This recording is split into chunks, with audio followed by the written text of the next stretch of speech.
So, for today's responsive reading, our topic today is, it sounds so fascinating, and if you're a visitor, I'm sure you're thrilled, proposed changes to the UUA bylaws. But good news, Unitarian Universalists we do some weird stuff, including we don't use our bylaws right. We instead used our bylaws to state what our principles and purposes are.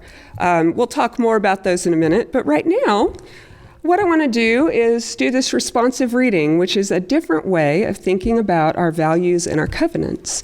And so here we go. I'm going to do the intro. When we get to the other pages, you'll see that your text is big and mine is small. Okay. As Unitarian Universalists, we covenant congregation to congregation and, through our association, to support and assist one another in our ministries. We draw from our heritages of freedom, reason, hope, and courage, building on the foundation of love. Your turn. Love is the power that holds us together, and love is at the center of our shared values. We are accountable to one another for doing the work of our shared values through the spiritual discipline of love. Inseparable from one another, these shared values are interdependence. We honor the interdependent web of all existence. We covenant to cherish the earth and all beings by creating and nurturing relationships of care and respect. With humility and reverence, we acknowledge our place in the great web of life, and we work to repair harm and damaged relationships. Pluralism. We celebrate that we are unique, we are sacred beings, diverse in culture, experience, and theology. We covenant to learn from one another in our free and responsible search for truth and meaning. We embrace our differences and commonalities with love, curiosity, and respect. Justice. We work to be diverse, multicultural, beloved communities where all thrive. We covenant to dismantle racism and all forms of systemic oppression.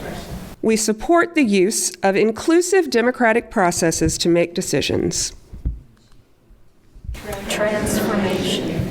We adapt to the changing world.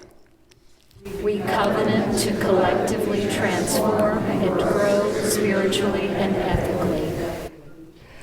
Openness to change is fundamental to our Unitarian and Universalist heritages, never complete and never perfect. Generosity. We cultivate a spirit of gratitude and hope. We covenant to freely and compassionately share our faith, presence, and resources. Our generosity connects us to one another in relationships of interdependence and mutuality. Equity. We declare that every person has the right to flourish with inherent dignity and worthiness. We covenant to use our time, wisdom, attention, and money to build and sustain fully accessible and inclusive communities. Let us hold these words in our hearts for a time, contemplating and renewing our covenants to one another and the world. Amen. Amen. Thank you. So the first thing I'm asking you is, if you are a UU and you've been a UU for, let's say, 1 or more years, this question is for you. Can you tell me what our 8 principles are? I'm just curious. Hold on. Let's get a pen here. And Without reading. What's the, no cheating. Stop looking on your phones. What's the first principle? Inherent worth and dignity. All right, that's first. Second? Justice and equity in human relations. That's the last one. Yeah. Oh, wait, here it is. Yes, justice, equity, and compassion in human relations. Third one, I'll give you a hint, spiritual growth. Acceptance of one another and encouragement to spiritual growth in our congregations. Number 4, I can always remember this one. Nope. A free and responsible search for truth. That's number 4. Number 5 is we support the use of the democratic process in our congregations and beyond, and also we support the right of conscience, which is to say, if you disagree with the majority vote, we respect that. Let's see, 6. This is the one that's the Superman one. Goal of world community with peace, liberty, and justice for all. And number 7, Interdependent web of all existence. respect for the interdependent web of all creation of which we are all part. All right. I know. Well, not all, but she did real good. She missed number 2, I guess. I'm going to totally just tell on her and throw her under the bus. I know she can take it. So that's our Unitarian Universalist principles. And then we also have our 6 sources, which are, I'll just spare you, they are direct experience of transcending wonder, words and deeds of prophetic people, wisdom from the world's religions, Jewish and Christian teachings, humanist teachings, and spiritual teachings of earth-centered traditions. So those are our 7 principles and 6 sources. And those were not written on stone. No one came down from any mountains with them. Those are the result of a bunch of people getting together for several years in a row at our general assemblies and hammering out who we are, what we believe, and how we want to be in the world. The first version of the current principles and purposes came about in the early 80s and was last substantially revised in 1985. Now, in 2017, so, a little mere 32 years later, there was discussion of adding an 8th principle dealing with dismantling oppression. And then there's also been talk about amending the First Amendment, inherent worth and dignity of every person, to also talk about the inherent worthiness of all creatures. So there's all kinds of conversations. Again, not stone tablets. There's also been a lot of talk about amending the 7th principle because it's such an important one to us, the interdependent web. There have been projects and resolutions and task forces, and they've all come from the board of the UUA, our commission on appraisal, and then also just from grassroots people like you and me who looked at these and thought about them and thought, I think we could do better. Or maybe even if we can't do better, maybe it's time to shift to something new. There have always been some critiques of our principles and purposes. They're not very poetic. They're a little hard to remember. It's a lot to remember. And also there's a weird sort of hierarchy about them in that we can all remember the 1st and the 7th, and then we can't really remember what comes in the middle and what order. So there are legitimate critiques of them. And so in 2017, I think, the Article 2 Study Commission was formed, and sorry, this is very dry, but basically they found folks from all kinds of areas of the UUA, and they were Cheryl Walker, who is former president of the UUA and currently minister in Germantown, Pennsylvania. She was one of the co-chairs. Dr. Rob Spurko was also one of the co-chairs. He has been a very active UU for, good Lord, at least 40 years. Becky Brooks was the 3rd co-chair, and she is a religious educator and writer who has served on the boards for LREDA, the Liberal Religious Educators Association, and Star King School for the Ministry. So those are our 3 co-chairs, very good people. Then we have 2 youth and young adult commissioners, Satya Mamdani and Maya Waller. And then we have an organizational specialist, Dr. Paula Cole-Jones, who's a member of All Souls Unitarian in Washington, D.C. So lots of people, lots of work. What they did is they had a charge, and I'm going to read this to you, if only because it tells you how impossible this job was that they gave them. All right, I'm going to skip some of the beginning stuff. The new principles and purposes should guide us in the transformation of ourselves, our communities, and our faith into active networks of collective care, restoration, and justice. The principles and purposes you will prepare should be a living document that challenges Unitarian Universalists to place liberation in all its dimensions at the center of our lives. We should be honest about our past, name what we face, and our aspirations, and where we hope to be, not just today, but looking at the horizons. They should ask us to choose love in action as the path forward. Our commitment to anti-racism, anti-oppression, and multiculturalism is love in action and should be centered in any revision. Finally, the principles and purposes should lead us into the second quarter of the 21st century while honoring the historic roots of our liberal progressive faith. Good luck. We therefore charge this commission to root its work in love, attending particular to the ways that we and our traditions have understood and articulated love and how we have acted out of love. Okay, I would not have wanted to be on that commission. So what they did is they've had retreats where they talked. Then they began sending out information gathering tools. This has been happening for about 3 years. I'm going to just say 100% I was totally blindsided by all of this. And I'm going to blame COVID because I have not been to a General Assembly in a while. I've attended some online General Assemblies, but mostly, you just go to the classes you need to go to.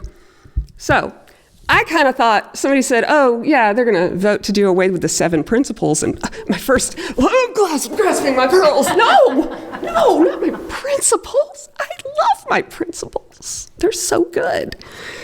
And they are. And then I read all this, and I thought, oh, well, yeah, okay, they're good. And maybe they're ready. I don't know. So there's all these. Oh my God, there's even more. It just goes on and on. So they gathered information. They sent surveys to congregations and individuals at different GAs. They called for workshops and work groups, and they all met. And they started talking. It was all at the beginning very amorphous. What is it? What do we do? Who are we? Because the commission charge says it doesn't have to look anything like what came before. It could be completely different. Be creative. And so what they did is they started their work by developing their own friendships, this group, and then they decided they had to figure out what is the function of this in our bylaws. Our principles and purposes define who we are in a legal sense, and they set up the parameters of our association. So in addition to those 2 basic functions that concrete, rubber hits road, there are also other functions that we UUs have for those. Theological, our 7 principles help us articulate our shared values.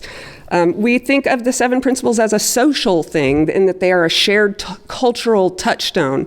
If you're a UU and you meet another UU, you can be like, that 4th principle, what you talking about? Educational, our 7 principles list concepts to teach and sources to draw from. These are personal to many of us. They serve as a personal code of ethics. They can be evangelical, a way to explain to others who UUs are and why they should come and hang out with us because we're awesome and they are too. And also, of course, we use our 7 principles rhetorically in order to define our beliefs or morality in legal or political contexts. So that's not what most people expect from their bylaws. And I just want you to know, if you go read the community UU bylaws, they will not tell you any of those things. So once they had established the roles that our principles and purposes filled, they decided that's what they should try to be reflecting in their work. They began doing, like I said, surveys. They broke the article down into 4 areas: mission, values, covenant, and inspirations. And these guided their conversations and their surveys. So they saw patterns start to come up in all the replies that people sent. And the patterns were that the representative, well, this is too unclear the way it says it. Basically, the pattern was, although people love and cherish the 7 principles, there is some agreement that there needs to be change in them. They are from 1985. They probably just need a little update, right? And so they began forming different ideas, different ways to do it, and finally what they came up with was the responsive reading that we had earlier. And what I'm going to do now is I have copies of several pages of the commission report. It's 23 pages long. It's not very long. I highly recommend you just go to the UUA website and search it. When I say that, there's images. It's big print. It's not that long. These are copies of 4 pages that show the old principles and purposes and the new ones that we just read as our responsive reading. Okay, I want you to be able to see them together. And I didn't let you have these earlier because I wanted to quiz you about the 8 principles. I'm so sorry. In our bylaws, in the old bylaws, after those principles and sources, we also have a section about inclusion that says that we are trying to be inclusive and anti-oppression. And we have a section about freedom of belief. So those are in there as well. There is a great article in this quarter's UUWorld if you've received that. If you're a member and you're not receiving that, then write your name down and we will give it to our secretary to get that fixed. So what they did instead of just having the 7 principles is they created this flower, I'm going to call it. The way they put it is, as you use, love is the power that holds us together and at the center of our shared values.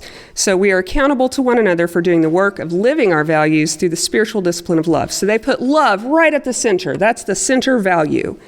And then what they did is had 6 other values that were come to after a lot of hard work and wordsmithing and hammering and arguing and agreeing. And each of these has, as you see, like just using equity as the example here, you've got the declaration, the covenant, and then in some of them, you have like a further statement. So the declaration, we cultivate a spirit of gratitude and hope. A covenant, we covenant to freely and compassionately share our faith, presence, and resources. And then like a further statement, like why is this important? It connects us to one another. That also seems a bit long as far as like if you're trying to memorize 8 principles or, But what it does is it addresses one of the principal lacks of our principles. There's no real call to action. At the very beginning of our 7 principles, it says, we, the member congregations, covenant to affirm and promote those principles. And that's nice, but it's not much of a direct call to action. Doesn't really tell you how to do those things or what might be helpful. So what I like about the new format is that it actually adds a specific covenant and a call to action. So we don't just covenant that we believe in generosity, we say that we will freely and compassionately share our faith and presence and resources. That's a different thing than saying we will affirm and promote it, isn't it? So I find this very moving and useful. I also like the flower. We've read through them, so I won't read through them again for you.